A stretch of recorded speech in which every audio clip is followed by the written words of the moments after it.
안녕하십니까. 신의균의 국방TV 데일리 디펜스입니다. 자, 오늘도 우리 대한민국을 위한 아주 중요한 이슈 한번 분석해 보도록 하겠는데요. 바로 미국 대선 문제입니다.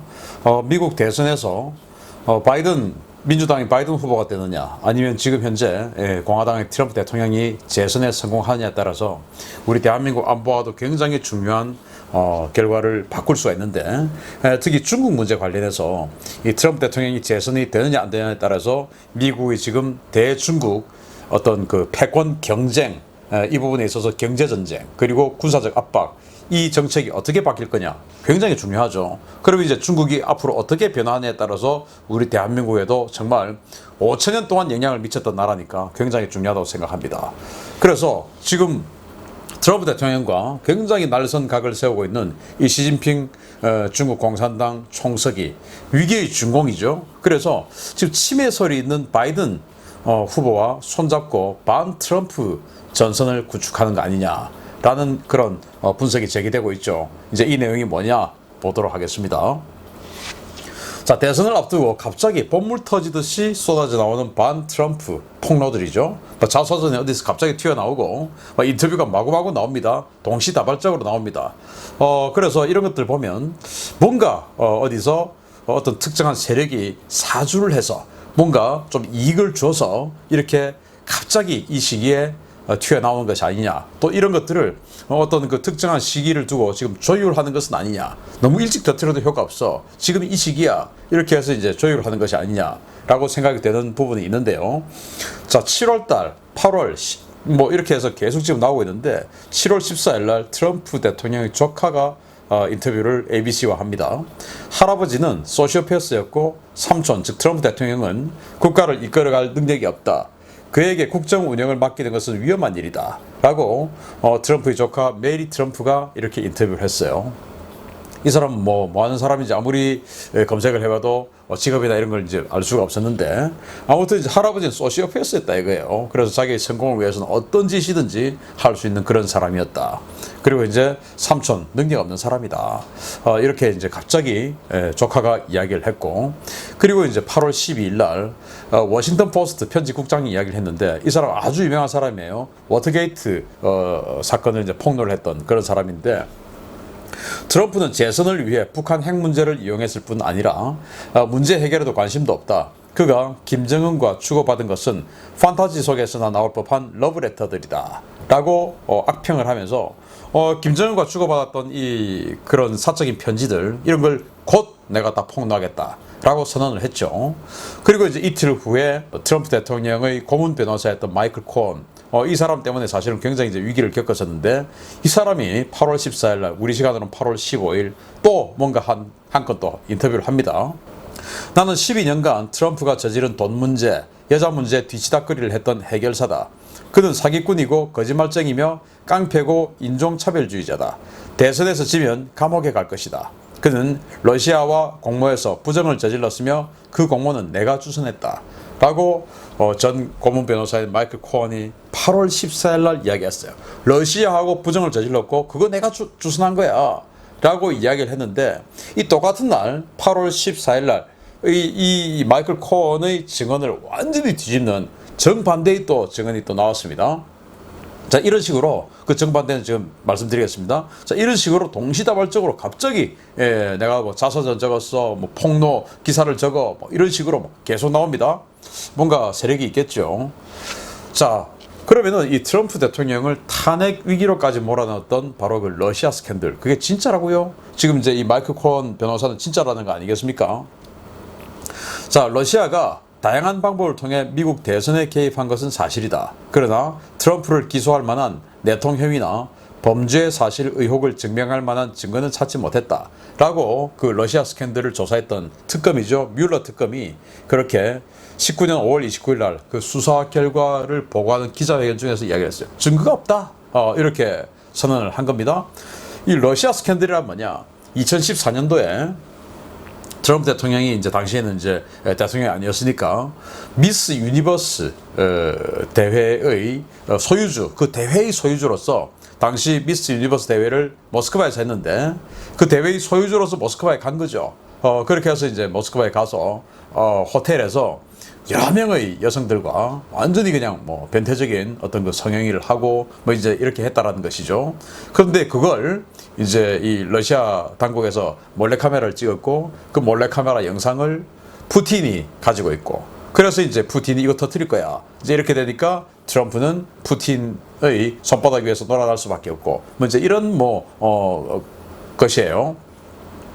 그래서 월스트리트 저널이 8월 14일 날 아까 바로 마이클 코언이 8월 14일 날 내가 그거 주선했어 사실이야 라고 이야기한 그날 월스트리트 저널이 보도를 했는데요.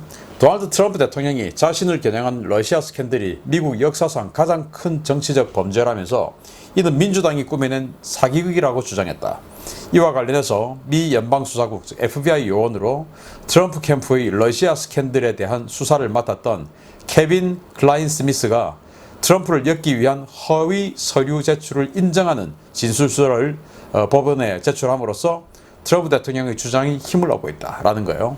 FBI가 당시에 허위 자료를 가지고 기소를 했다 이겁니다. 그걸 지금 당시 맡았던 수사관이 사실은 그랬다라고 지금 법원에 그런 진술서를 제출했다라는 거예요. 그러니까 마이클 코언 말하고 완전히 정반대되는 그런 증언이 또 진술서니까 사인까지 해가지고 법원에 제출된 거죠. 그러니까 이제 러시아 스캔들은 거짓이다 그런 거죠. 그리고 뭐 트럼프 대통령 나중에 이 탄핵을 몰고 갔던 우크라이나 스캔들 그건 또 사실은 알고 보면 지금 바이든 후보의 어떤 비리 아닙니까? 그 비리 문제 아닙니까? 그걸 또 자기가 또 실토를 했어요. 또 한번 보겠습니다. 자, 트럼프 대통령은 성과로 이야기를 하죠. 그런데 반 트럼프 세력은 숫자는 없습니다. 그냥 감성만 있죠. 제가 어제 이 데일리 디펜스를 통해서 이 공산주의자들, 사회주의자들 하는 그런 감성 파리, 민주 파리 이런 거 말씀드렸지 않습니까? 똑같은 거예요. 자, 지금 이제 이 코로나19가 팬데믹이 벌어지기 전에 2월 4일 날 2020년 2월 4일 날 트럼프 대통령이 국정연설을 했어요. 하원에 가서 했는데 당시 이제 이 연설문을 낸시 펠로시 하원 의장에게 줬는데 낸시 펠로시는 이제 민주당 아닙니까? 그 낸시 펠로시 의장이 그걸 이제 이렇게 쫙 찢어버렸죠. 자, 나는 재임 3년간 일자리 700만 개가 늘었고 실업률은 지난 반세기 동안 최저인 3.5%로 감소했다. 헬스케어 정책 변경으로 미국인들은 60% 저렴한 비용으로 의료 혜택을 누리고 있다. 이런 식으로 숫자를 탁탁 이야기를 합니다. 자, 예를 들어서 신의균의 국방TV가 다른 반대되는 우리와 완전히 반대되는 이런 감성팔이만 하는 이런 데하고 다른 게 뭡니까? 저는 숫자를 이야기를 하죠. 왜? 팩트 제공 안 하면은 팩트 제시 안 하면 이건 말이 안 되지 않습니까?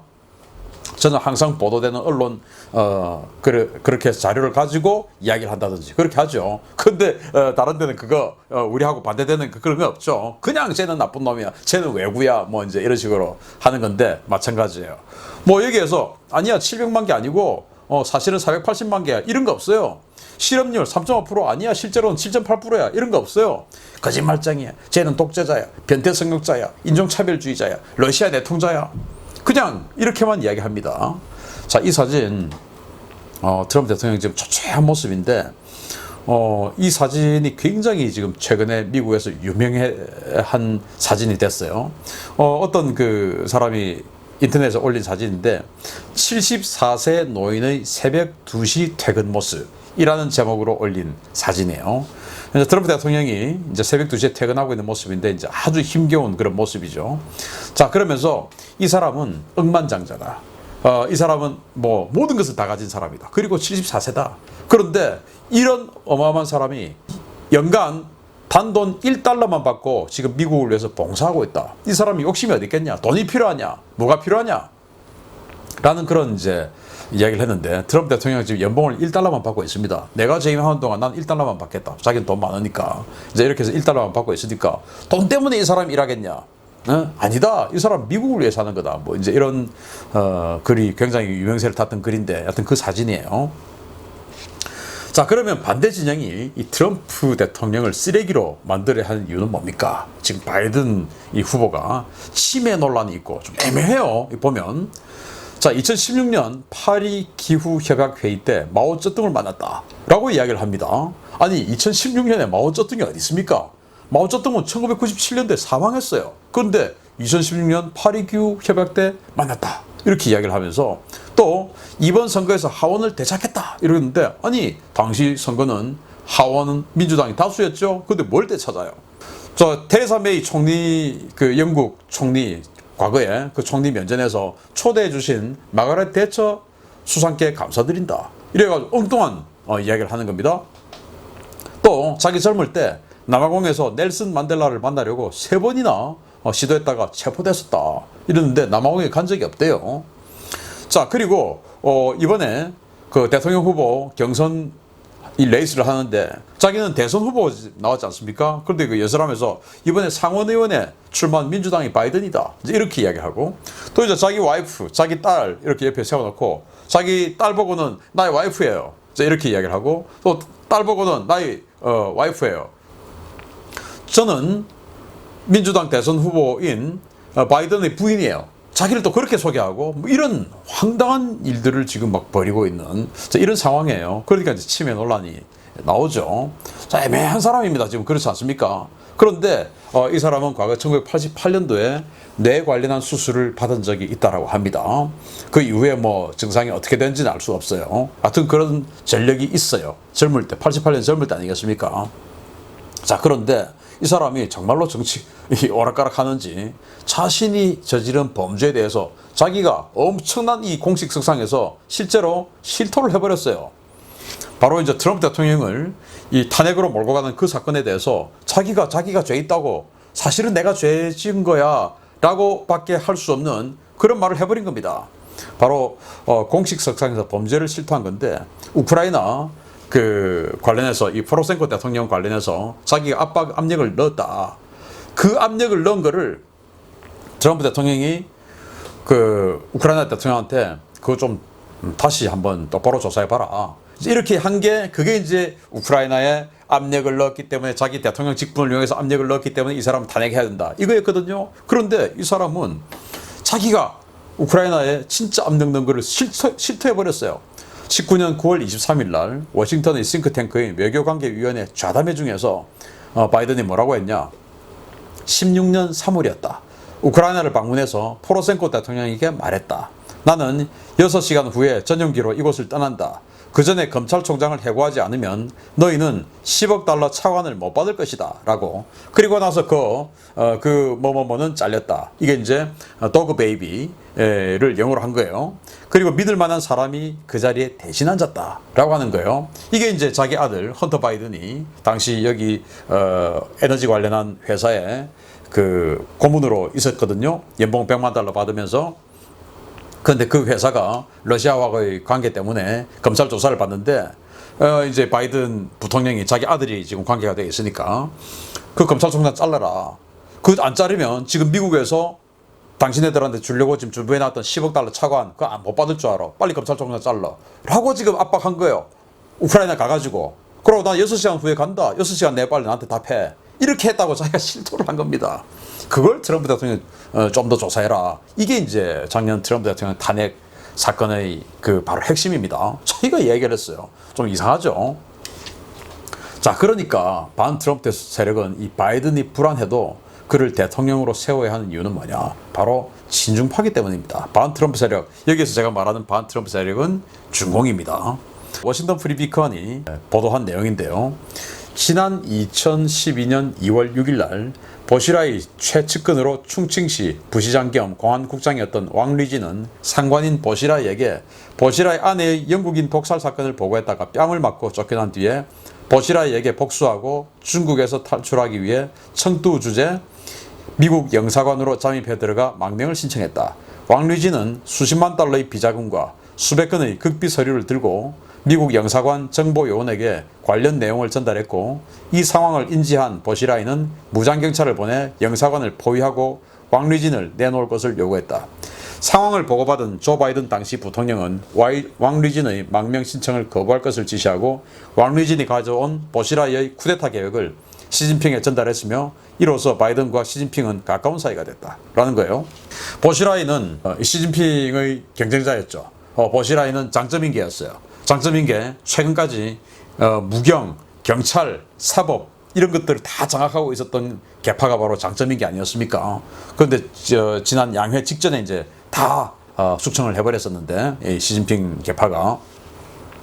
그런데 보시라이가 시진핑에게 지고 쿠데타 계획을 갖고 있었다 이거예요. 무경을 30만에 달하는 무경을 자기 계파들이 컨트롤할 수 있으니까 그 무경을 이용해서 쿠데타하려는 계획을 가지고 있는 중에 그 보시라이의 오른팔 아주 최측근이었던 왕리진이 보시라이의 아내가 영국인을 살해한 그 자료를 가지고 보시라이에게 보고를 한 겁니다. 그래서 보시라이가 야 이 자식아 하고 뺨을 때려버린 겁니다. 알아서 묻어야지 어디 지금 이걸 갖고 와.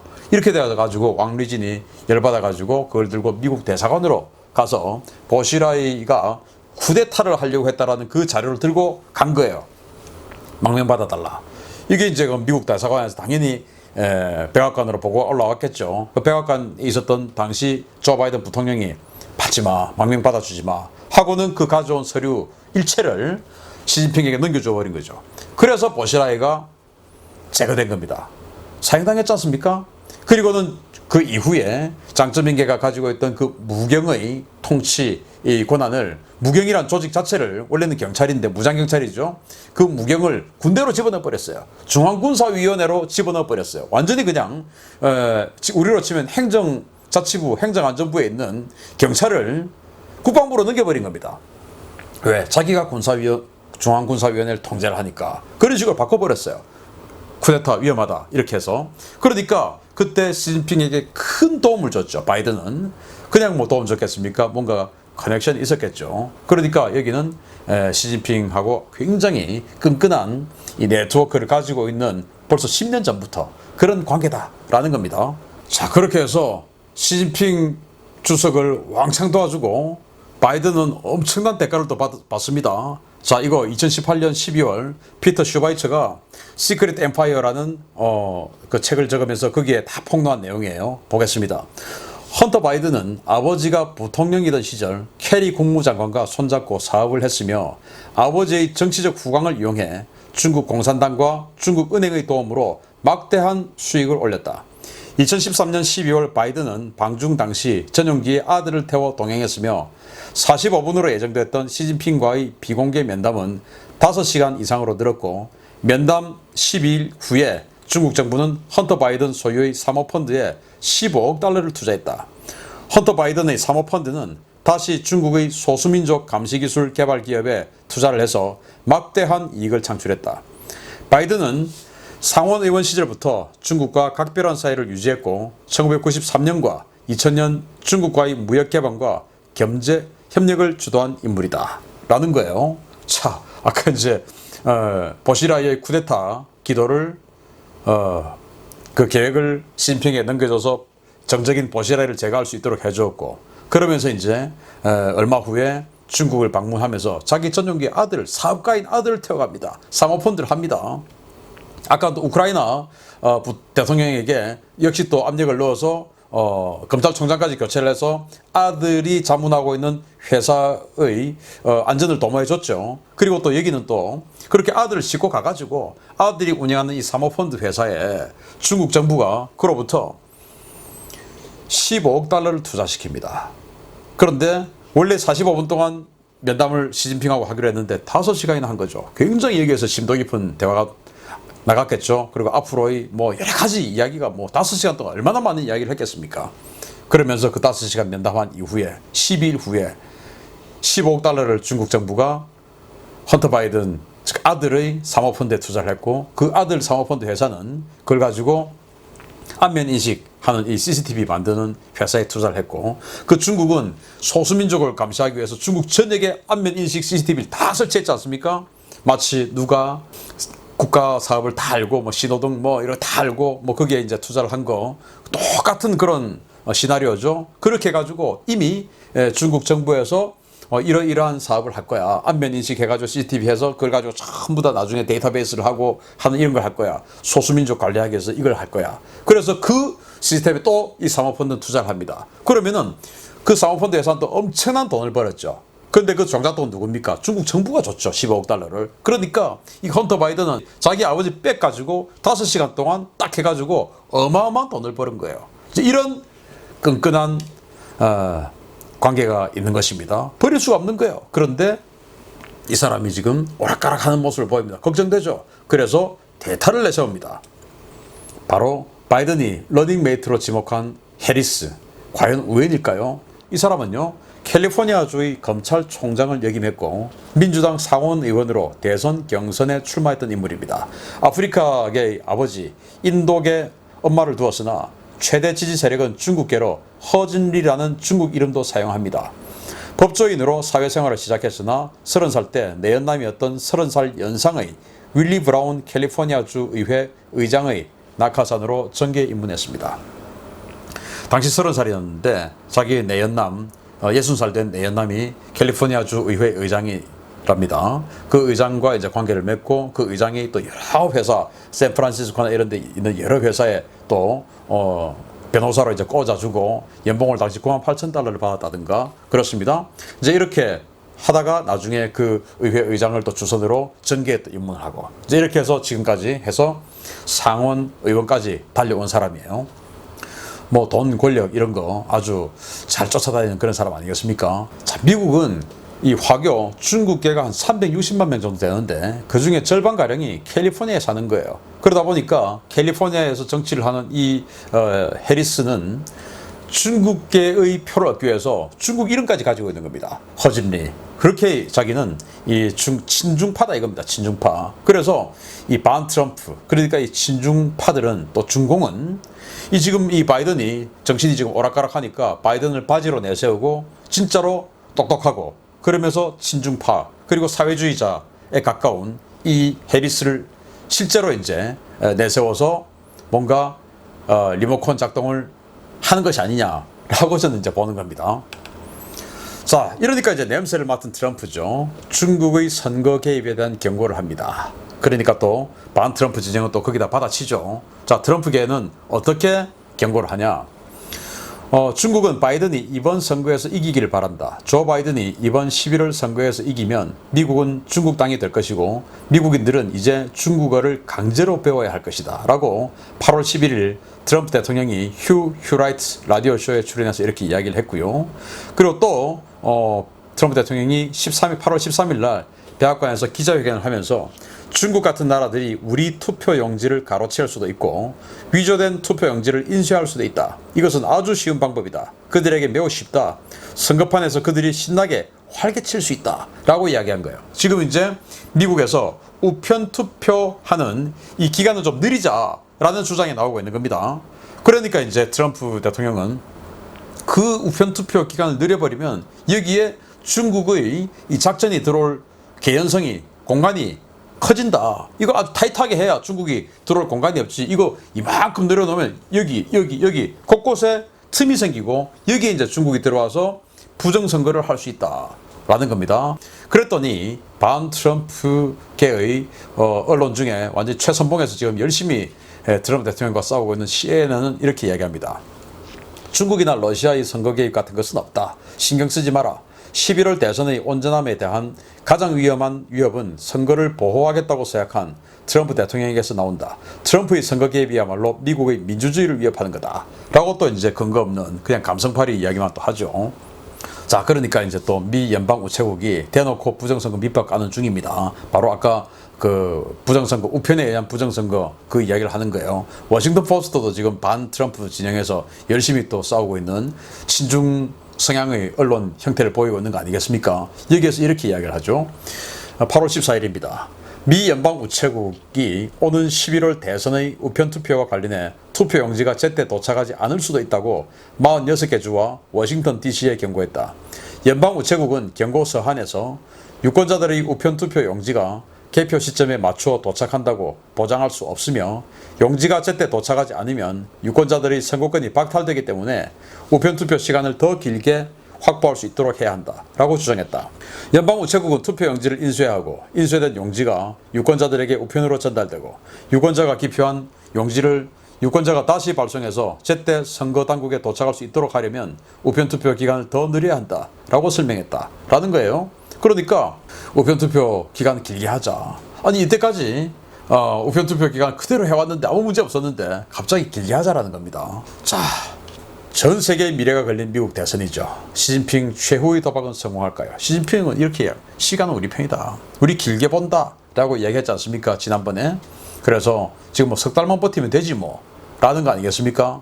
자, 그렇게 해서 정말 전방위적으로 트럼프 대통령에 대한 압박, 그리고 공작, 또 분란전, 심리전, 모든 것이 이 공작원을 비롯해서 모든 영역에서 지금 미국에 촘촘하게 들어갑니다. 우마오당의 댓글 공작 다 들어가죠. 과연 이 트럼프 대통령이 버틸 수가 있을 것인지, 또 시진핑의 이 중공이 과연 트럼프를 흔들어서 정권을 교체하는 데 성공할 것인지 정말 궁금하고 걱정이 됩니다. 마치겠습니다. 감사합니다.